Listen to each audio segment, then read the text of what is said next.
خب میخوایم امروز به مقوله زیبای معروفیت بپردازیم. اگر که فکر میکنی توی معروفیت پول نیست، سخت اشتباهی. پس اگه میخوای معروف بشی، این چند تا کاری که بهت میگم رو یادداشت کن و بنویس. خیلی مهمه که حتما یادداشتش کنی، وگرنه اونجوری که میخوای در نمیاد.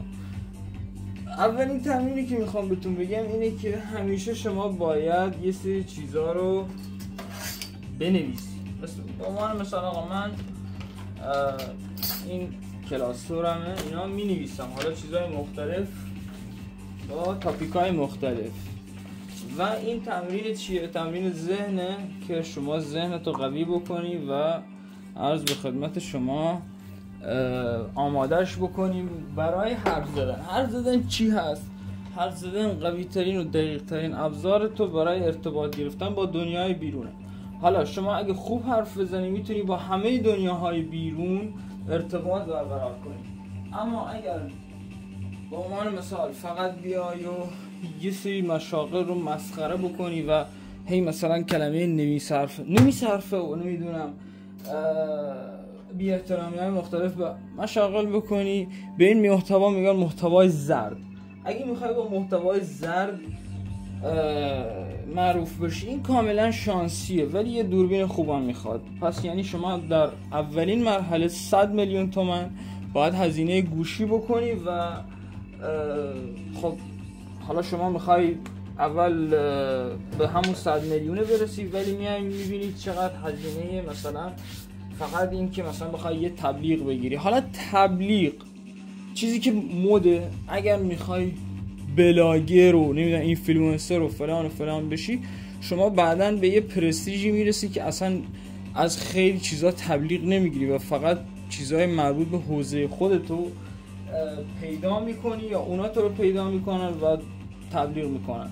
وگرنه هیچ کس اسم اون کسی که میاد آیفون 7 میلیون یا 8 میلیونی معرفی میکنه اسم اون یارو رو نمیدونه، چی میگن، مصاحبه کننده رو نمیدونه.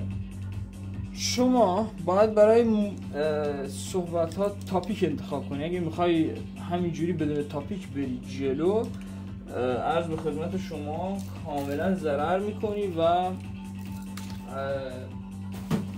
حالا اون کسی که مثلا میاد محتوای زرد انتخاب میکنه یه تاپیکی داره، تاپیکش هم همین مسخره کردن شغل هاست.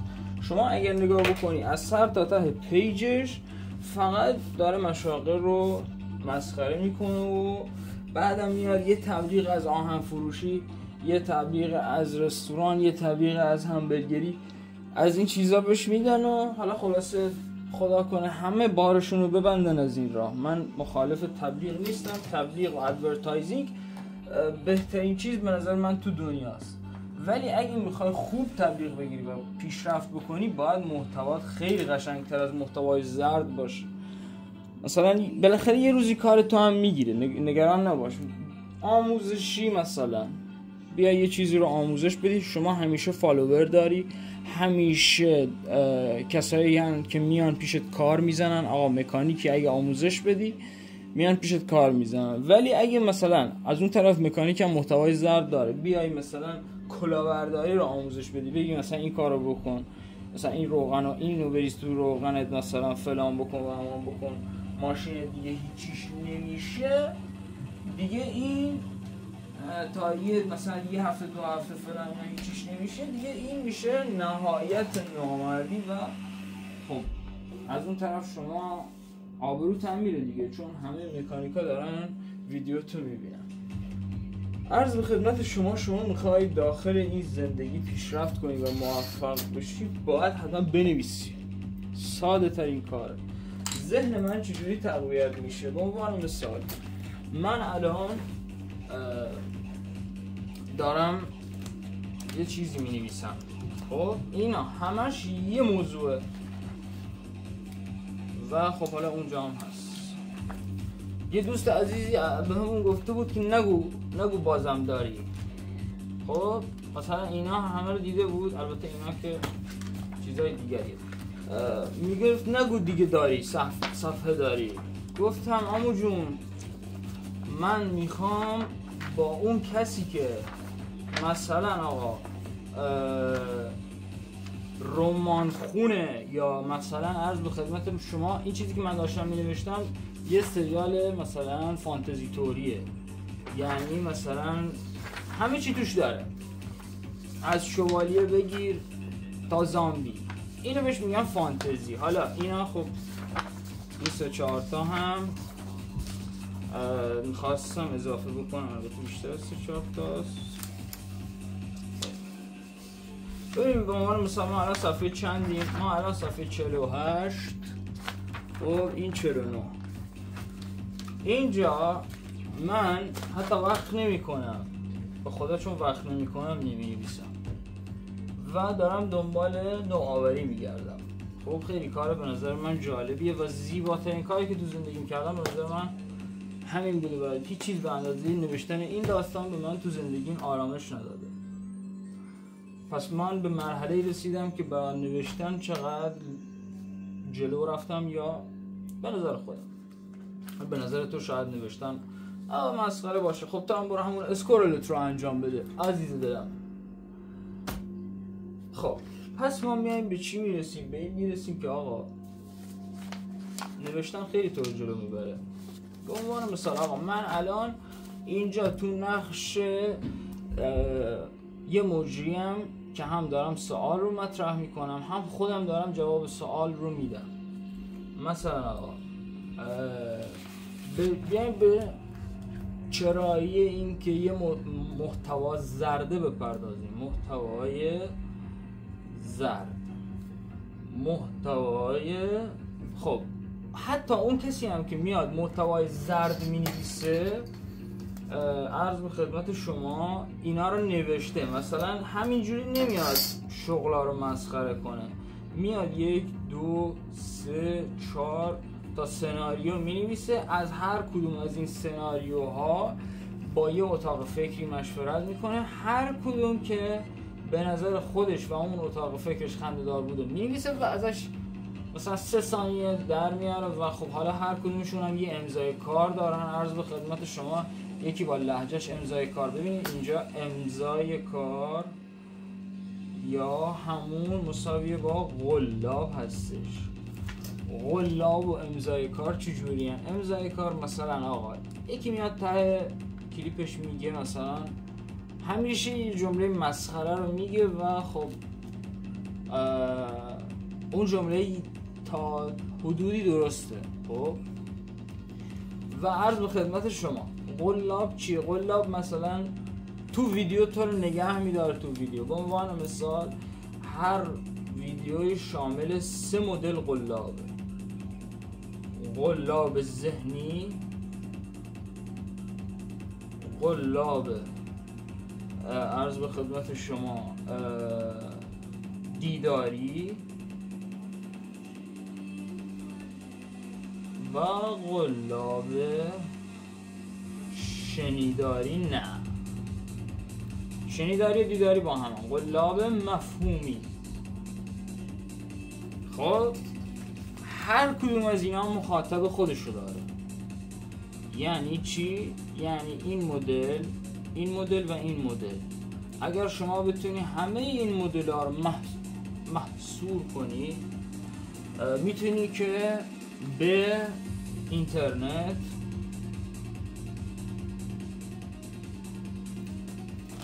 کاملا نفوذ پیدا کنی و همه بیان تو رو فالو کنن، چه زرد باشه چه محتوای اصولی. خب این محتوا، کار کردن با این محتوا خیلی مهمه. یعنی شما میگم کار کردن با محتوا یعنی نوشتن. آقا من محتوای اصولی میام هر روز مثلا مینویسم من تو چی تخصص دارم، مثلا آقا تقویت خودرو، میام هر روز راجبش محتوا تولید میکنم. 1 محتوای آموزشی، محتوای مستند، 3 محتوای نوآورانه. خب که این از همه قوی تره، یعنی بازوی کار. پس اینو همیشه دونسته باش. من اینا رو الان نوشتم، فقط اینا همیشه تو ذهن من بوده و من میدونستم شما باید قول اینترنت بشی که بتونی اینو درک کنی. حالا قول اینترنت شدن همچین کار سختی نیست. حالا شما اسمشو گنده میشنوید، ولی حتی اون کسی که محتوای زرد اصولی تولید میکنه قول اینترنت نیست. اون کسی که محتوای حتی فقط یه آموزشی فقط تولید میکنه، یعنی حتی محتوای فروش هم نداره، فقط هی نمیاد داد بزنه بیاید از من دیسک و صفحه گرانویل نمیدونم پشت فلز پشت مس پشت چیه سرامیکیه چی بخری، بعد میری میگی قیمتش چقدره، میگی 18 میلیون، میری میگه خب آقا این خود تو بازار 8 تومنه، چطور تو میگی 18 میلیون؟ خب این حتی اومده یه آموزشی تولید کرده، باش هم داره فروش میکنه، یه سری هم میخرن و میگه نه اونم فیک. خب هر کسی هم حالا یه چیزی هم پشتش میتازه، یه چی میگن توجیه هم براش داره. ببینید حالا برای رد شدن از این مرحله، یعنی نیازمند شما اینجا من میخوام اینو بزرگ بکشم، شما برای این کار یه مساوی من میذارم اینجا پیش رفت مساویه چی؟ 1 هر روز تولید کنی، ولی آیا هر روز انتشار بدی؟ خب کی؟ ببین مثلا من الان باز مجریم، یکی جوابشو باید بده. نه، هر روز تولید کنی ولی هر روز انتشار ندی و بشینی تولیدات خودت رو نگاه بکنی و ببینی به عنوان یه مخاطبی که اکثرا آدمای شبیه به خودت هستن، تو باید برای یه قشر خاص جامعه سمت و سویشون رو عوض کنی. حتی مثلا بری آقا مثلا بگی آقا یه عمری شما اعتقادتون این بوده، من میگم نه این اشتباهه، مثلا اعتقادتون این بوده که با این دیسک و صفحه ماشین بهتر میرفته، من میگم یه چیز جدید معرفی کنم، سمت و سوی شما رو عوض کنم و تو اینترنت مثل بمب صدا کنم. این مثل بمب صدا کردن برای افراد توی دنیای خودرویی. حالا شما لوازم آرایشی، بهداشتی، نمیدونم گیم، نمیدونم کارهای خانگی، چیزای نوآورانه. اینجا نوشتم محتوای نوآورانه. 2 استفاده از خدمت شما سرمایه برای تبلیغ. یعنی شما زمانی که به یک قسمتی از سرمایه‌ای که می‌خواستی رسیدی، بیای مدام هزینه کنی صرف تبلیغ کردن، چه توی اینستاگرام، چه توی سطح شهر، چه با کارت ویزیت، با هر چیزی که می‌دونی. اصلا برو پول بده به یه نفر بگو آقا شما برو تو فک و فامیلت مثلا اما خوب بگو، شاید فک و فامیلت مثلا میشناسی طرفو، میدونی خیلی آدم‌های زیادی هن، و برو بگو آقا من قسطی میدم، مثلا خونه شون هم بلد یا قسطی میدی میره. خب مثلا میری چه میدونم 1 تومن میدی به یارو، میبینی به خدا 10,000 تا مشتری میاد برات. چرا؟ چون مشتری اول مشتری دومه، 1 تومن دادی بره فقط به تو فامیلش بگی. خیلی ساده من توضیح دادم خیلی ساده. یعنی شما استوری افراد معروف بلاگرا فلان همه کاری میتونی بکنی، حالا هر چقدر که قیمتشون بالا باشه. شما اگر 1 میلیارد به یک استوری که واقعا طرف مثلا چند میلیون فالوور واقعی داره بدی، 1 میلیارد در میاد. اینا هم رقم‌های اول بهش نگاه میکنیم آ 1 میلیارد بدم یارو فقط یه پستی برام من بذاره. نه اینجوری نیست. خب سومیش چیه؟ سومیش اینه که یه دید بصری و از بیرون به خودمون داشته باشیم.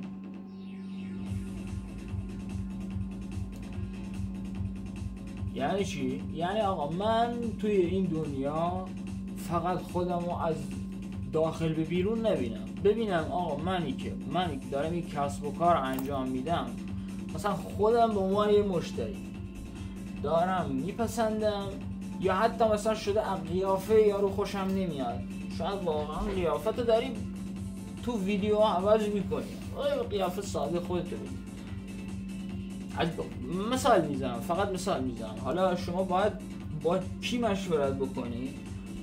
مشورت با روانشناس بازار، یعنی کسی که نبض بازار تو دستشه و به تو جهت میده. مثلا میگه آقا شما این دفعه از این ور برو، شما بیا سرمایه‌تو بذار توی این کار. روانشناس بازار یه مدیر مالیه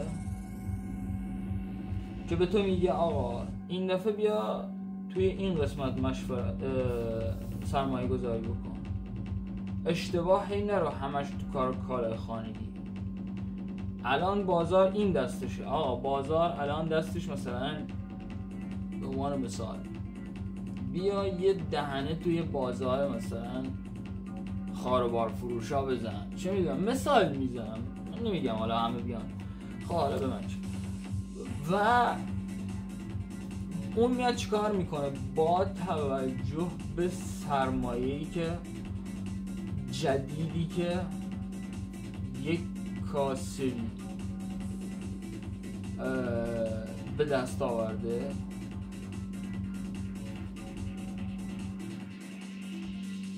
برای آن جهت تعیین میکنن. و اینجوریه که ما هولدینگ ها رو داریم. مثلا آقا یه شرکت خیلی بزرگی رو که میاد مثلا آقا ملت میان سرمایه هاشون رو میدن، اون خودش داره جهتشو میره.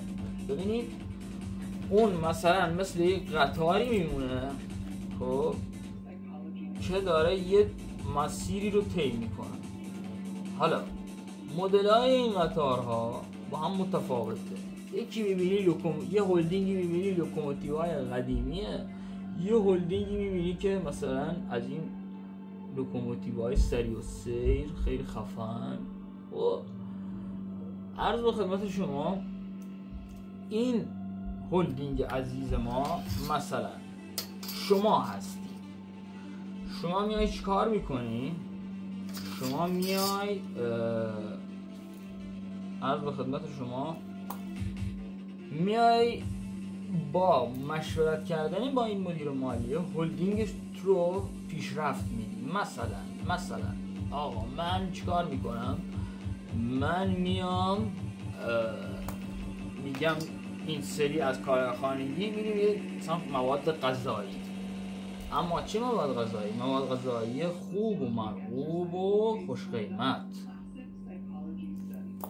پس مدیر مالی بازار میشناسه، میدونه کی خوش قیمته، بری کجا سرمایه گذاری کنی، چی کار بکنی. حتی شده مثلا آقا با 2 میلیارد 3 میلیارد هم یه جهت جدیدی به زندگیت میده. خیلی از کارها هستن که باید 24 بالای سرشون باشه، ولی یه سری کارها هم هستن که مدیران مخصوص خودشون میذاری سر کار و برای تو کار انجام میده. پس اینو فراموش نکن و میتونی آقا روزی 2 ساعت به اینجا سر میزنی، روزی 2 ساعت به اینجا و میبینی که به جای اینکه هر روز تو بشینی داخل کالای خانگی، حالا میری جلو. حالا عرض به خدمت شما من کالای خانگی رو هی مثال میزنم چون که عاشق کالای خانگی هم، دلیل خاصی نداره. مشورت عاشق کالای خانگی جدید و با کیفیت و نوآورانه و خفنم، یعنی نه هر چیزی، من عاشق چیزهای نوآورانه. حالا ما از کجا شروع کردیم؟ ما از محتوای اصولی شروع کردیم، اینو فراموش نکن. با کجا رسیدیم؟ هولدینگ رسیدیم. شما فکر کردیم من جهتو نمیدونم یا من حواسم پرت. نه اصلا اینطوری نیست. من حواسم کاملا جمعه و من از تولید محتوا در اینستاگرام و یوتیوب و جای مختلف شروع کردم. شاید شما توی یوتیوب به یه مانیتایزی برسی و بگی تموم بس.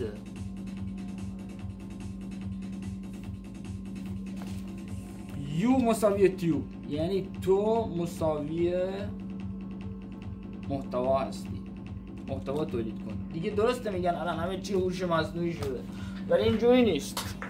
ببین این چیزی که من براتون نوشتم کاملا اصولی، کاملا علمی، کاملا عرض به خدمت شما تست شده و من به شما چیز میدم، تضمین میدم آقا سر یه سال اگه تو تونستی حتما مغازه میخوای، نمیدونم یه جایی میخوای که تو بتونی داخلش محتوا تولید کنی، همه اینا رو میخوای.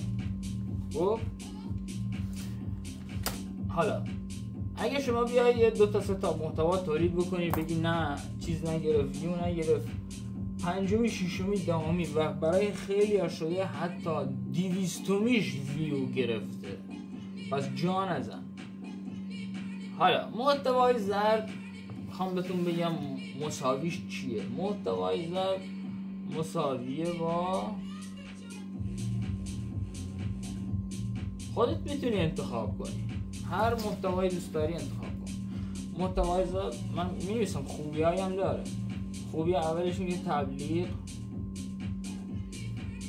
مثلا سالن‌های زیبایی، عرض به خدمت شما انواع اقسام سالن‌های جراحی، چیزایی که جراحی زیبایی فلان فلان فلان، آهن فروش، نمیدونم کابینت ساز، نمیدونم یخچال صنعتی، هر چیزی به تو تبلیغ میده و مساوی پول. محتوای زرد اصولی البته چون یکم طولانی بود بسی من اینو چند زومش کنم که شما همه اینو ببینید و لذتش رو ببرید. خب آره چون معلوم نبود ببینم اگر حتی دوربینم من تمیز کردم، اما عالیه. تبلیغ مساوی پول. حالا هر چقدری که میخوای یه دریای از پول به سمت تو سرازیر میشه. خب دریای پول، ولی نه یا این دریای پول چیکار بکنی؟ بزنیش تو عشق و حال و نه، عشق و حال قدغنه. دریای پول میای چیکار میکنی؟ میای خودت با توجه به تو دیگه یک آدمی هستی که رفتی با کلی افراد تبلیغ و اینا کردی، مثلا انواع اقسام مشاغل رو زیر و رو کردی و میدونی الان باید این دریای پول رو بزنی تو کار، وگرنه ضررش رو میبینی. این کار رو نکن. میای چی کار میکنی؟ میای میزنیش تو کار. حالا هر کاری، مغازه، نمیدونم کسب و کارهای گرم، کسب و کارهای سرد مثل پخش مواد غذایی، هر چیزی که میدونی انجام بده و به جای اینکه حالا هی بیای تو خیابون دیگه از این به بعد تولید محتوا کنی، تو 206 و 207 تولید محتوا بکنی، میای داخل مثلا اون جایی که داری با پول اینستاگرام داره بردی کسب و کار میکنی. پس اینستاگرام خیلی خوبه حتی برای محتوای زرد، چون ایرانی جماعت محتوای زرد میپسنده. تمام شده رفت، چه بخوای چه نخوای. محتوای خنده‌دار، عرض به خدمت شما معنا خنده‌دار به علاوه خنده‌دار، حتی محتوای دارک کمدی، عرض به خدمت دارک معمولی هم، مثلا محتوای مثل بلاگرایی که بدون صورت دارن چیزای ترسناک و مثلا جن و اجنه و ویدیو این چیزها رو مثلا بازنشر میدن، اینم خیلی طرفدار داره، چه بازم به نظر من زرده، چون همه مخاطبا رو جذب نمیکنه. بخشی که دنبال سرگرمی هن. آره. 2 محتوای زرد فصلیه. یعنی چی؟ یعنی تو به محض این که مشاغل رو دیگه نتونستی مسخره کنی، دیگه هیچ بازدهی نخواهی داشت و دورت سر میاد. حالا حتی اگر 800k فالوور رو 5 میلیون فالوور هم داشته باشی، این 5 میلیون یه روزی لایکت نمی کنن. چرا؟ چون تکراری میشی. چقدر میخوای مشاغل رو مسخره کنی؟ خب اشتباهه. گول فالوورتو نخور. حتی ممکنه یه نفر با 30k فالوور بیاد بگه مسخره شدی، یا با حتی 1k فالوور بیاد یه موجی رو به سمت تو هدایت کنه. پس زود فصلت رو یا باید چیکار بکنی؟ حالا اگر محتوای زرد دوست داری باید چیکار بکنی؟ باید سبک نوآورانه داشته باشی.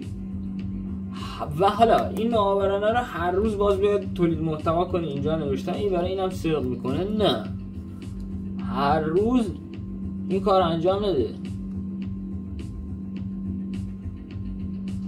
هر روز نوآورانه باش، هر روز نشرش نده، مشورت کن، با چند نفر نشون بده، بگو ببین این جدیده، قشنگه به نظرتون؟ حتی شده گوشی تو ببر کف خیابون از 100 نفر بپرس، آقا 100 نفر رو ببین، باشون حرف بزن، بهشون بگو ببخشید میتونم یه دقیقه وقتتون رو بگیرم، این ویدیوی من رو نگاه کن، به نظرت خود من مثلا میخوام چیکار کنم؟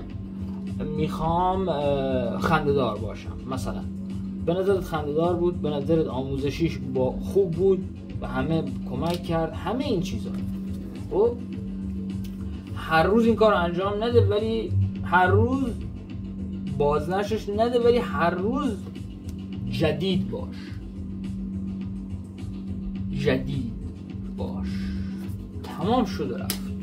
ببین اینجوری میشه که تو با یه محتوای اصولی پیشرفته حرفه‌ای میتونی 24 ذهن مردم رو درگیر کنی.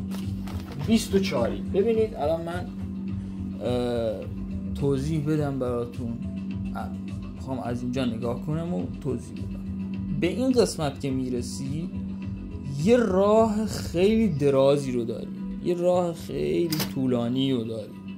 ببینید این برای اینکه شما به اون قطاره رو تقویت پرقدرتش کنی، دیسکو صفحه بندازی، نمیدونم سرسیلند باز کنی، نمیدونم عرض به خدمتتون بری تو کار تعویض موتور از ژاپن سفارش بدی، باید صبر داشته باشی.